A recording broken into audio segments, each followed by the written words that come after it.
A very good morning to all of you, dear subscribers, viewers, competitors, and others. This is Dr. RC. Welcome you in RC English classes. So, dear students, as we are learning synthesis, so हम लोग synthesis learn कर रहे हैं.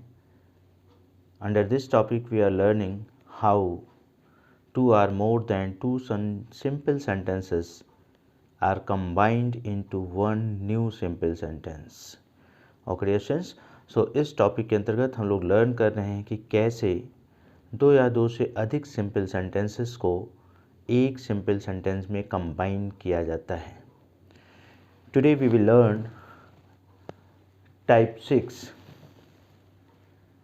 या a new rule by which we can combine two or more than two simple sentences into one simple sentence. Okay students, so आज के इस video lecture में हम लोग लर्न करेंगे कैसे एडवर्ब या एडवर्बियल फ्रेज का प्रयोग करके दो सिंपल सेंटेंसेस को कंबाइन करके एक न्यू सिंपल सेंटेंस बनाया जाता है. प्रीवियस वीडियो लेक्चर में हम लोगों ने नाउन या नाउन फ्रेज का प्रयोग करके दो सिंपल सेंटेंसेस को जोड़कर एक नया सिंपल सेंटेंस बनाना लर्न किया था. आज हम लोग लर्न करेंगे एडवर्ब या एडवर्बियल फ्रेज का प्रयोग करके दो सिंपल सेंटेंसेस को जोड़कर एक नया सिंपल सेंटेंस कैसे बनाया जाता है. Okay, students. So before proceeding on this topic, I would like to tell you or remind you about adverb. So इस टॉपिक पर आगे बढ़ने से पहले मैं आपको रिमाइंड कराना चाहूँगा कि एडवर्ब क्या है. सिंपल डेफिनेशन अगर आप एडवर्ब की देखते हैं तो एडवर्ब एक ऐसा वर्ड होता है जो मेनली वर्ब को क्वालिफाई करता है या वर्ब को क्वालिफाई करने के लिए प्रयुक्त होता है. तो मुख्य रूप से जो एडवर्ब आपका है, पार्ट्स ऑफ स्पीच जब आप पढ़ रहे होंगे तो एडवर्ब की डिफिनीशन लर्न किए होंगे. तो एडवर्ब जो है एक ऐसा वर्ड होता है, एक ऐसा पार्ट्स ऑफ स्पीच है जो मुख्य रूप से वर्ब को क्वालिफाई करने के लिए प्रयुक्त होता है. वैसे एडवर्ब नाउन या प्रोनाउन को छोड़कर अन्य सभी पार्ट्स ऑफ स्पीच कभी कभी पूरे सेंटेंस को क्वालिफाई करने के लिए प्रयुक्त होता है, लेकिन मेनली अगर देखा जाए तो वर्ब एडवर्ब को क्वालिफाई करने के लिए प्रयुक्त होता है. सो हम यहाँ फोकस करेंगे एडवर्ब के ऊपर. और एडवर्ब सामान्य रूप से वर्ड के अंत में ly लगाने से बनता है. एडजेक्टिव के अंत में ly लगाने से बनता है सामान्य रूप से, एक्सेप्शन को छोड़कर. तो ये एडवर्ब की थोड़ी एक सामान्य सी पहचान होती है कि इसके अंत में ly शब्द लेटर लगे होते हैं. और दूसरा जो है वो है एडवर्बियल फ्रेज. एडवर्बियल फ्रेज क्या है?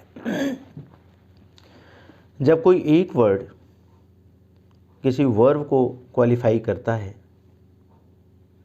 तो वह एडवर्ब कहलाता है. और जब कई वर्ड्स के समूह मिलकर, एक से अधिक वर्ड के समूह मिलकर मिलकर वर्ब को क्वालिफाई करते हैं तो वो एडवर्बियल फ्रेज कहलाते हैं. जब एक सिंगल वर्ब को क्वालिफाई करता है तो वह एडवर्ब है. और जब एक वर्ड से अधिक वर्ड का जो समूह है, ग्रुप है, या कई वर्ड्स मिलकर एक साथ एक समूह बनाकर किसी वर्ब को क्वालिफाई करते हैं तो वो एडवर्बियल फ्रेज कहलाते हैं. ओके डियर स्टूडेंट्स, सो हमें लर्न करना है जब हम इनका प्रयोग करके दो से अधिक सिंपल सेंटेंसेस को या 2 सिंपल सेंटेंसेस को जोड़कर एक नया सिंपल सेंटेंस बनाने जा रहे हैं, उनका सिंथेसिस करने जा रहे हैं, तो हमें सबसे पहले ये ध्यान देना होगा कि जो दिया हुआ सेंटेंस है क्वेश्चन में, 2 सेंटेंस या 3 सेंटेंस, उसमें कौन सा ऐसा वर्ड प्रयुक्त है जो वर्ब को क्वालिफाई कर रहा है। चाहे वो पहले सेंटेंस की वर्ब को क्वालिफाई कर रहा हो या दूसरे सेंटेंस की वर्ब को क्वालिफाई कर रहा हो, या कौन सा ऐसा वर्ड ग्रुप है, शब्द समूह है, फ्रेज है जो किसी सेंटेंस की वर्ब को क्वालिफाई कर रहा है या होल सेंटेंस को क्वालिफाई कर रहा है, उसकी विशेषता बता रहा है, मॉडिफाई कर रहा है। तो ऐसे वर्ड या फ्रेज को हमें पहचान करके उनको, जिस वर्ड को क्वालिफाई कर रहे हैं, उनके पास रख करके, उनके जस्ट बाद रख करके, या कभी कभी पहले भी रखे जाते हैं, रख करके हम दोनों सेंटेंसेस को कंबाइन कर एक नया सिंपल सेंटेंस बनाते हैं। ऑक्रिएशंस। सो आइए हम लोग एग्जाम्पल के द्वारा समझने की कोशिश करते हैं कि कैसे एडवर्ब या एडवर्बियल फ्रेज का प्रयोग करके 2 सिंपल सेंटेंसेस को कंबाइन करके एक नया सिंपल सेंटेंस बनाया जाता है। हम 2 सिंपल सेंटेंसेस की ही बात ज़्यादा करते हैं, क्योंकि बिगिनिंग में आपको समझने के लिए 2 सिंपल सेंटेंसेस को जोड़ करके लर्न करना ईजी होता है। बाकी आप प्रैक्टिस के द्वारा 3 सिंपल सेंटेंसेस को भी कंबाइन करके एक नया सिंपल सेंटेंस बनाएंगे, और बाद में मैं आपको उसकी भी प्रैक्टिस कराऊंगा। लेकिन अभी क्योंकि ये बिगिनिंग स्टेज है लर्निंग का, तो यहाँ पर हम मोस्टली 2 सेंटेंसेस वाले एग्जाम्पल को लेता हूँ और उसके द्वारा आपको समझाने की कोशिश करता हूँ कि कैसे उन 2 सिंपल सेंटेंसेस को जोड़कर एक नया सिंपल सेंटेंस सिंथेसिस के अंतर्गत बनाया जाता है। ऑक्रिएशंस। सो focus on the whiteboard. I have already written 2 examples. First sentence in first example is Sita went to office, and second sentence is she was punctual. Sita went to office, she was punctual. ध्यान से sentence को देखिए। First sentence है Sita went to office. इस sentence में ऐसा कोई word नहीं है जो एडवर्ब का कार्य करे। सीता सब्जेक्ट यानी नाउन, वर्ब है वेंट, और ऑफिस अगेन नाउन। तो सब्जेक्ट वर्ब ऑब्जेक्ट। दूसरे सेंटेंस को आप देखिए, she was punctual. She was punctual. She का प्रयोग सीता के लिए ही हुआ है, और यहाँ जो पंक्चुअल वर्ड है, वाज वर्ब है, पंक्चुअल को ध्यान दीजिए। तो punctual, Sita went to office, Sita office जाती थी या गई। सी वाज पंक्चुअल, वह पंक्चुअल थी, नियमित थी। ये जो पंक्चुअल वर्ड है, यह जो है नियमित होना या नियमित रूप से, ये किसको क्वालिफाई कर रहा है? उसके जाने की क्रिया को। सीता के जाने की क्रिया जो वेंट है, ये जो है वेंट किसको क्वालिफाई कर रहा है? वेंट को क्वालिफाई कर रहा है पंक्चुअल, नियमित रूप से, यानी सीता नियमित रूप से ऑफिस गई। पंक्चुअल ये वर्ड है, क्वालिफाई कर रहा है वेंट को। ये सेंटेंस पूरा, सी वाज पंक्चुअल, वह नियमित थी, यह उसके जाने की क्रिया को क्वालिफाई कर रहा है कि वह नियमित रूप से जाती थी। अब जो है, हम इसी वर्ड को एडवर्ब में बदलेंगे, पंक्चुअल को। तो क्या हो जाएगा? पंक्चुअली। एडवर्ब में बदल दिया, ये पूरा का पूरा सेंटेंस का सेंस आ गया पंक्चुअली, नियमित रूप से।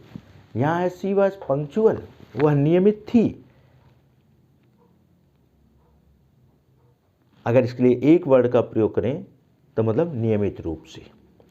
Sita went to office punctually, Sita नियमित रूप से ऑफिस जाती थी।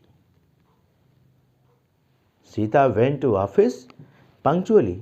सीता नियमित रूप से ऑफिस जाती थी। तो आपने देखा पंक्चुअल को हमने एडवर्ब में बदलकर पंक्चुअली करके उसको सेंटेंस के अंत में रख दिया। तो प्रायः जो है आपके एडवर्ब सेंटेंस के अंत में भी रखे जाते हैं, कभी कभी वर्ब के भी अंत में रखे जाते हैं। तो ये आप एडवर्ब का सही प्लेस कहाँ होता है, ये आप जब सिंटैक्स टॉपिक पढ़ेंगे, correct uses of adverb, noun, pronoun, adjective, ये सब पढ़ेंगे, तो आप वहाँ पर लर्न करेंगे कि कौन सा एडवर्ब किस स्थान पर प्रयुक्त होता है, कब वो सेंटेंस के लास्ट में प्रयुक्त होता है, कब सेंटेंस से पहले प्रयुक्त होता है, कब जस्ट वर्ब के बाद प्रयुक्त होता है। ये दूसरे टॉपिक का मैटर है।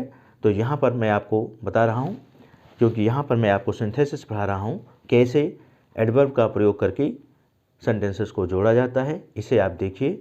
और एडवर्ब का प्लेस, सूटेबल प्लेस क्या होता है सेंटेंस में, ये आप सिंटैक्स टॉपिक के अंतर्गत स्टडी करेंगे। Okay dear students, so Sita went to office punctually, ये आपका न्यू सेंटेंस कंबाइंड होकर के एडवर्ब के प्रयोग के द्वारा बना। Sita went to office punctually.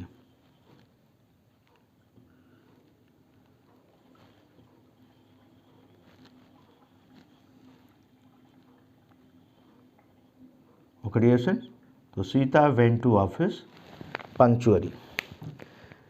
तो इस तरह से ये आपका दोनों सेंटेंस फर्स्ट एग्जाम्पल के कंबाइन होकर के एक न्यू सिंपल सेंटेंस में बन गया। आइए हम लोग सेकंड एग्जाम्पल को देखते हैं। सेकंड एग्जाम्पल है, first sentence, I finished my work. I finished my work, it took me know time. I finished my work, first sentence, I finished my work, मैंने अपने कार्य को समाप्त किया। दूसरा sentence, it took me know time, इसमें मुझे बिल्कुल समय नहीं लगा। तो आप देख रहे हैं दोनों एग्जाम्पल्स में प्रायः जो है दूसरा सेंटेंस पहले सेंटेंस की वर्ब को क्वालिफाई कर रहा है, वर्ब के बारे में ही बता रहा है। पहले सेंटेंस में भी Sita went to office, she was punctual. दूसरा सेंटेंस, शी वाज पंक्चुअल, यह जो सेंटेंस पूरा का पूरा उसके वर्ब ऑफिस जाने की जो क्रिया है उसको मॉडिफाई कर रहा था। सेकंड एग्जाम्पल में, आई फिनिश माई वर्क, मैंने अपने वर्क को समाप्त किया, कार्य को पूरा किया। It took me know time, इसे समाप्त करने में मुझे बिल्कुल समय नहीं लगा। तो दूसरा सेंटेंस भी किसको बता रहा है, किसको मॉडिफाई कर रहा है, वो भी फिनिश्ड, यानी जो मैं अपने कार्य को समाप्त किया, उस कार्य को समाप्त करने की जो क्रिया है उसी को मॉडिफाई कर रहा है, इसमें बिल्कुल समय नहीं लगा। आई फिनिश माई वर्क, मैंने अपना कार्य समाप्त किया। It took me know time, और ऐसा करने में मुझको बिल्कुल समय नहीं लगा, यानी कार्य को पूरा करने में, समाप्त करने में बिल्कुल समय नहीं लगा।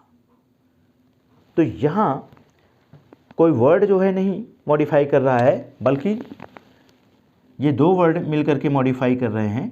नो टाइम, आप ध्यान दीजिए, वहाँ पर केवल पंक्चुअल था, यहाँ नो टाइम, यानी phrase it took me know time, ऐसा करने में मुझे बिल्कुल समय नहीं लगा। ये पूरा का पूरा सेंटेंस को अगर हम एडवर्बियल फ्रीज में बदल दें, क्योंकि पूरा का पूरा सेंटेंस जो है वो इस फिनिश्ड वर्ब जो है, फिनिश वर्ब जो है, कार्य करने की, समाप्त करने की जो क्रिया है उसको मॉडिफाई कर रहा है कि इसको करने में मुझे बिल्कुल समय नहीं लगा। तो इसके स्थान पर हम एडवर्बियल फ्रीज का प्रयोग करके अगर सेंटेंस को जोड़ें तो दोनों सिंपल सेंटेंस मिलकर एक नया सिंपल सेंटेंस बन जाएंगे, उनको मिलाकर एक नया सिंपल सेंटेंस बन जाएगा। तो it took me know time की जगह पर इन नो टाइम, पूरा सेंटेंस है, बिल्कुल समय नहीं लगा यानी इन नो टाइम, ये एडवर्बियल फ्रेज हुआ। नो टाइम ऑलरेडी दिया हुआ है, तो अगर इसके पहले आप प्रीपोजिशन लगाएंगे इन, तो एडवर्बियल फ्रेज बन जाएगा इन नो टाइम। तो I finish my work in no time, मैंने अपना कार्य बिल्कुल समय, बहुत कम समय में पूरा कर दिया, इन नो टाइम। तो आई फिनिश माई वर्क, अब देखिए ये कंप्लीट हो रहा है, I finished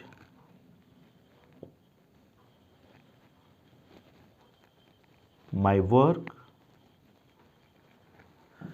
in no time.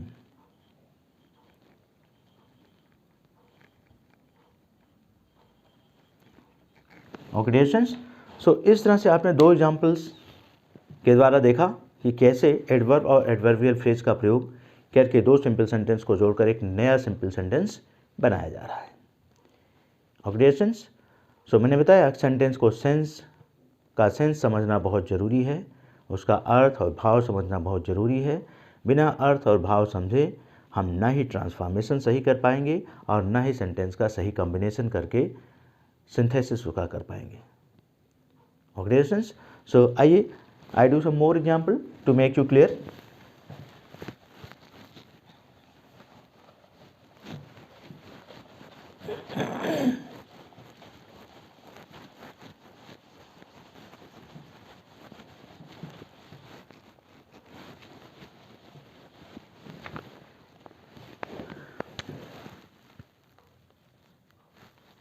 So example number third, आइए हम लोग एग्जाम्पल नंबर थर्ड पर आते हैं।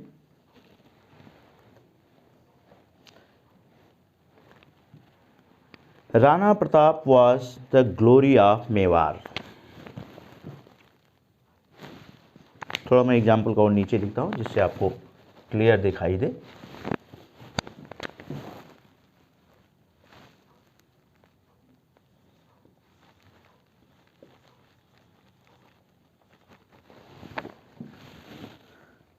Rana Pratap was the glory of Mewar.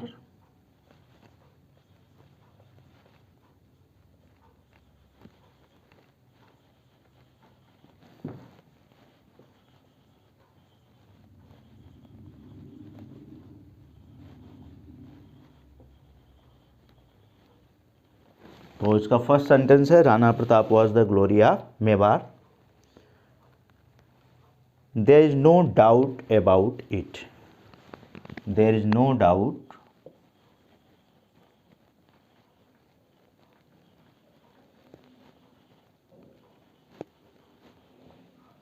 About it.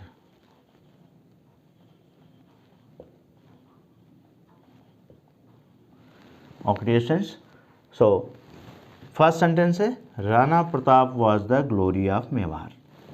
There is no doubt about it. पहला सेंटेंस कह रहा है कि राणा प्रताप मेवाड़ की शान थे। Rana Pratap was the glory of Mewar. There is no doubt about it, इसमें कोई संदेह नहीं है।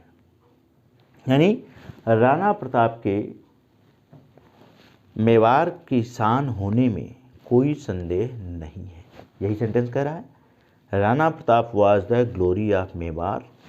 There is no doubt about it. Rana Pratap Mewar की शान थे, कीर्ति थे, यश थे, इसमें कोई संदेह नहीं। दूसरा सेंटेंस कह रहा है कि इसमें कोई संदेह नहीं, यानी दूसरा सेंटेंस क्या कर रहा है, विशेषता बता रहा है, क्वालिफाई कर रहा है, मॉडिफाई कर रहा है। किसको मॉडिफाई कर रहा है, राणा प्रताप को मेवाड़ की शान होने में, यानी होने, जो वाज इस वर्ब, राणा प्रताप ये यहाँ पर वर्ब है, was be form of verb. तो राणा प्रताप मेवाड़ की शान थे, या राणा प्रताप के मेवाड़ की शान होने को क्वालिफाई कर रहा है दूसरा सेंटेंस कि इसमें कोई संदेह नहीं है। यानी दूसरा सेंटेंस जो है इसमें कोई संदेह नहीं है के स्थान पर हमें एडवर्ब या एडवर्बियल फ्रेज जो से सेंस निकल आए, एडवर्ब से या एडवर्बियल फ्रेज से, उसमें हम बदल कर सेंटेंस को जोड़ देंगे तो हमारा एक नया सिंपल सेंटेंस बन जाएगा। ओके डियर स्टूडेंट्स, सो यहाँ पर किस वर्ड को लेकर हम एडवर्ब या एडवर्बियल फ्रेज बना सकते हैं? संदेह। ये वर्ड है no doubt. No doubt, doubt लिखा है उससे पहले नो भी, नो डाउट यानी संदेह नहीं है, यानी निस्संदेह। अनडाउटेडली, निस्संदेह के लिए एक वर्ड क्या होगा? Undoubtedly. So Rana Pratap was undoubtedly, ये अनडाउटेडली जो एडवर्ब है यह यूज होगा वाज से पहले। वाज से पहले एडवर्ब अगर वर्ब को क्वालिफाई वो करता है और प्रयुक्त होता है तो उसे जितना संभव हो सकता है सेंस को ध्यान में रखते हुए उस वर्ड के पास ही रखा जाता है जिसको वो क्वालिफाई कर रहा होता है। तो Rana Pratap was undoubtedly the glory of Mewar. यहाँ अनडाउटेडली को हम लास्ट में नहीं रखेंगे। Rana Pratap was the glory of Mewar undoubtedly, वह उतना उसका सही प्रयोग नहीं होगा। अनडाउटेडली जो जोर भी दे रहा है, स्ट्रेस दे रहा है, तो इसे जो है हम जस्ट वाज के बाद रखेंगे और द ग्लोरी ऑफ मेवाड़ को जो है जो बात कही जा रही है उस पर वह जोर दे रहा है। निस्संदेह रूप से वह मेवाड़ की शान थी। पहले प्रयोग करना यहाँ ज़्यादा सूटेबल है, इसलिए आप जब न्यू सेंटेंस फॉर्म करेंगे दोनों सेंटेंस को कंबाइन करके तो इस तरह से आप लिखेंगे Rana Pratap was undoubtedly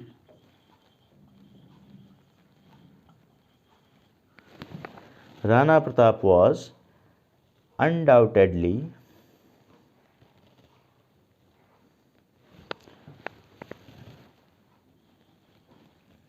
the glory of Mewar.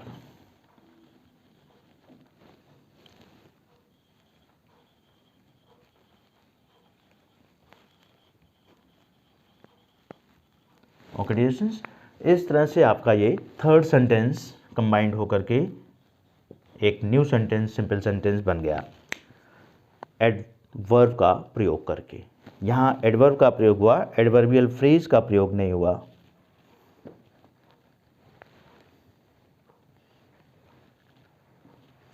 Mohan read the book.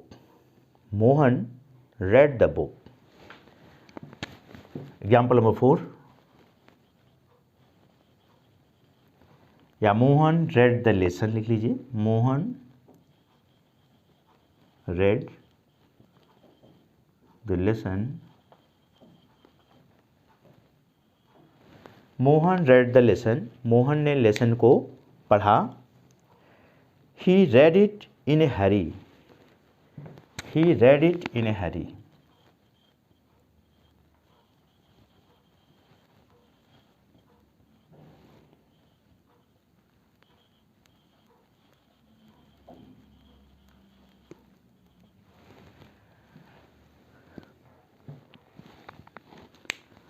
Now focus on the sentence. Fourth example, first sentence है Mohan read the lesson. Mohan ने लेसन को पढ़ा। मोहन ने लेसन को पढ़ा। दूसरा सेंटेंस कह रहा है he read it in a hurry. वह इसे जल्दबाजी में पढ़ा। He read it in a hurry. तो यहाँ in a hurry जल्दबाजी में वर्ड प्रयुक्त हुआ है जो मॉडिफाई कर रहा है मोहन की रीडिंग को। कैसे रीडिंग किया? इन ए हरी, जल्दबाजी में। Mohan read the lesson, he read it in a hurry. Mohan ने लेसन को पढ़ा, वह लेसन को जल्दबाजी में पढ़ा। इन ए हरी, ये देखिए एडवर्बियल फ्रेज का प्रयोग किया गया है ऑलरेडी। तो Mohan read the lesson in a hurry लिख करके हम दोनों सेंटेंस को कंबाइन कर सकते हैं, या मोहन रेड द लेसन हरीडली, दोनों तरह से आप सेंटेंसेस को कंबाइन करके एक नया सिंपल सेंटेंस बना सकते हैं। तो सीधा आप लिख सकते हैं Mohan read the lesson in a hurry, या Mohan read the lesson hurriedly. Mohan read the lesson hurriedly, ये एडवर्ब आपका हो गया। तो Mohan read the lesson in a hurry, या Mohan read the lesson hurriedly. तो इस तरह से ये आपका सेंटेंस कंबाइन होकर के एक न्यू सेंटेंस बन जाएगा। तो मैं इसको लिख दे रहा हूँ, आप नोट कर लेंगे। मोहन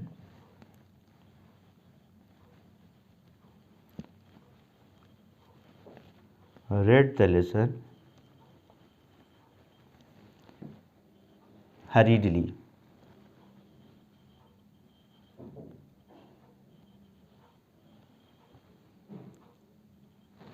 तो ये आपका कंबाइंड सेंटेंस न्यू सेंटेंस बन गया, Mohan read the lesson hurriedly.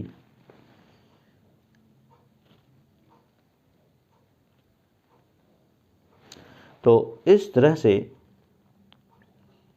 ये आप देखा आपने कि कैसे एडवर्ब या एडवर्बियल फ्रेज का प्रयोग करके दो सिंपल सेंटेंसेस को जोड़कर एक नया सिंपल सेंटेंस बनाया जाता है।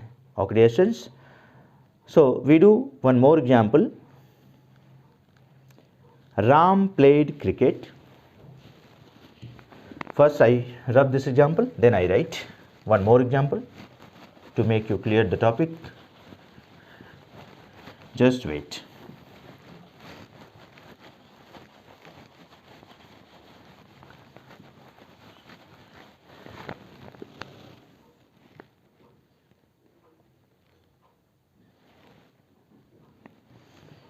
Mohan spent all his money, या राम spent, कुछ भी लिख सकते हैं, नाम तो कुछ भी हम कर सकते हैं।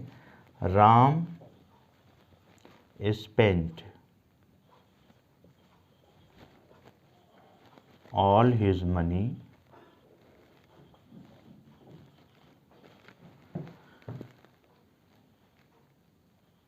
he was foolish. Ram spent all his money he was foolish. So yeah, this was foolish, ही नहीं, this was foolish. Ram spent all his money, this was foolish. Now focus on the sentence. Ram spent all his money. Ram ने अपने सारे पैसे को खर्च कर दिया। This was foolish. यह मूर्खता थी। Ram spent all his money. Ram ने सारा पैसा खर्च कर दिया। This was foolish. यह मूर्खता थी। तो यह सेंटेंस दूसरा जो है दिस वाज फुलिश, यह मूर्खता थी, यह मॉडिफाई कर रहा है, क्वालिफाई कर रहा है किसको? पैसे के स्पेंड करने को, यानी वर्ब को, खर्च करने को। खर्च करना मूर्खता थी। क्या मूर्खता थी? खर्च करना, यानी पैसा, पूरा पैसा खर्च करना मूर्खता थी। तो इस वर्ब को ये पूरा सेंटेंस मॉडिफाई कर रहा है, दिस वाज फुलिश। तो जो मॉडिफाई वर्ड कर रहा है वो क्या है? फुलिश। अब इसी को हम एडवर्ब में बदल देंगे, और एडवर्ब में यानी राम ने मूर्खता पूर्वक पूरे पैसा खर्च कर दिया। राम मूर्खता पूर्वक पूरा पैसा खर्च कर दिया। तो इसको हम जो है फुलिश वर्ड को जब आप LY लगाएंगे तो हो जाएगा फूलिशली। तो इस तरह से आपका जो सेंटेंस बनेगा वो क्या होगा? Ram spent all his money foolishly. Ram spent all his money foolishly. This was foolish की जगह अब आप यूज़ करेंगे एडवर्ब फुलिश। फुलिश को एडवर्ब में चेंज करके यानी फुलिशली, फुलिश नाउन है उसको एडवर्ब में बदल देंगे। ये पूरा सेंटेंस जो है व्याख्या करने के लिए या मॉडिफाई करने के लिए प्रयुक्त हुआ है स्पेंट वर्ब को, कि राम ने अपना सारा पैसा खर्च किया। कैसे खर्च किया?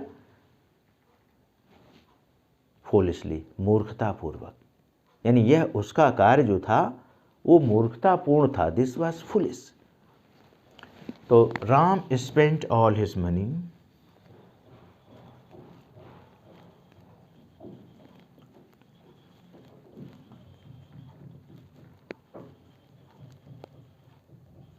foolishly.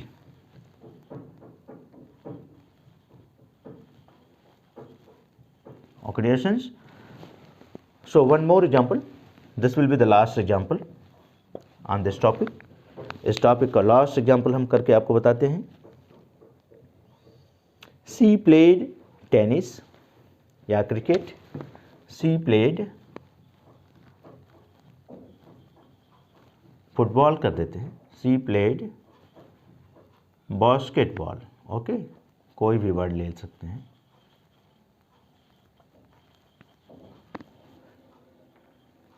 C played basketball. Example number 6, she played basketball. She played happily. दूसरा सेंटेंस है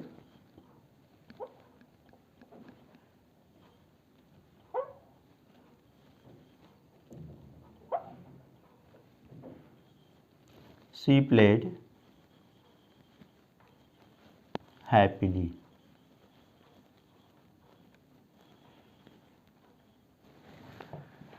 she played basketball, she played happily. इन दो सेंटेंस को देखिए, वेरी इजी। फर्स्ट सेंटेंस है सी प्लेड बास्केटबॉल, उसने बास्केटबॉल खेला। सी प्लेड हैप्पीली, वह उसने खुशी से खेला। उसने बास्केटबॉल खेला। First sentence C played basketball, she played happily, उसने खुशी से खेला। यहाँ ऑलरेडी एडवर्ब का प्रयोग किया गया हैप्पीली। और यह सेंटेंस जो है मॉडिफाई कर रहा है प्ले वर्ब को, बास्केटबॉल खेलने को। तो दोनों सेंटेंस को आप कंबाइन कर सकते हैं। सी प्लेड बास्केटबॉल हैप्पीली, उसने बास्केटबॉल को खुशी से खेला।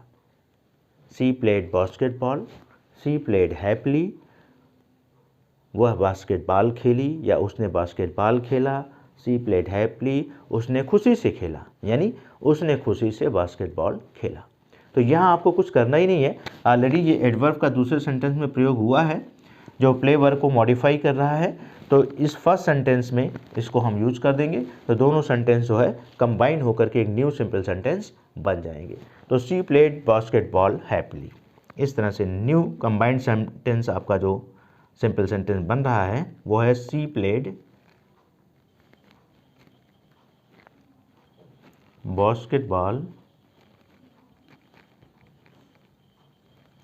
हैप्पीली। ओके डियर स्टूडेंट्स, इस तरह से आज का कि आपका सिंथेसिस का ये टॉपिक बाय यूजिंग एडवर्ब और एडवर्बियल फ्रेज फिनिश होता है। So this is all for today. See you in the next video lecture. Okay dear students, so bye bye.